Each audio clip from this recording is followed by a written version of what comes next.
Space debris is a growing threat to satellites and humans in space. These non-functional human-made objects have built up as a byproduct of space activities. They range from paint flakes and bolts to dead satellites and rocket bodies, and include fragments from past collisions and explosions. Out of the 30,000 objects larger than 10 centimeters currently in Earth orbit, only 4,500 are active satellites. In low Earth orbit, the most congested region of space, debris travel at more than 7 kilometers per second.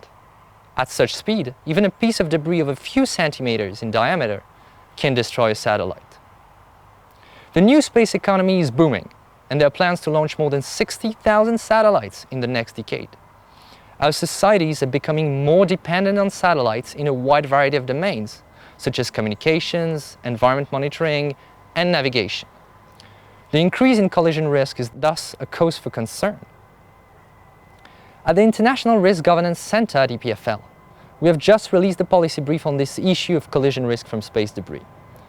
The brief presents a range of policy options to improve the assessment and management of collision risk.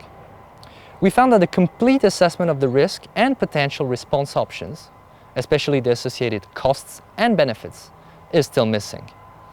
However, we have sufficient evidence that collision risk is a growing issue, and incomplete assessment should not delay action. Best practices and technology to manage the risk are key to ensuring space activities are sustainable. Thus, policymakers should strive to provide economic incentives to reward and encourage risk-reducing behavior and the development of technologies to manage the risk. There is no single way to address the risk, but numerous options need to be pursued. They include improving the cataloging and tracking of objects in space, developing technologies to reduce the likelihood of explosion, to effectively deorbit spacecraft at their end of life, and to reduce risk from large derelict objects. Once cost-effective technologies to manage collision risk are available, national regulatory authorities can mandate or incentivize their adoption. The implementation of best practices should also be supported through economic incentives.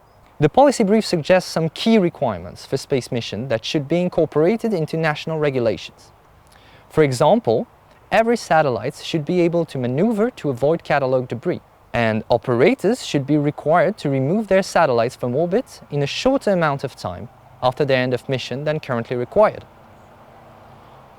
More collaborative work is needed to improve the framing and evaluation of collision risk. Understanding how stakeholders perceive the risk and what drives their behavior will ultimately help create better response strategies and then make progress at a global level. Stakeholders that use or benefit from space-related activities should be involved in the discussions. Given the impediments to reaching an agreement on a global management strategy, unilateral and plurilateral action should be encouraged. This would avoid delaying action, which would worsen the problem and results in higher costs in the future. It also would set a precedent that could be used to build wider international agreements.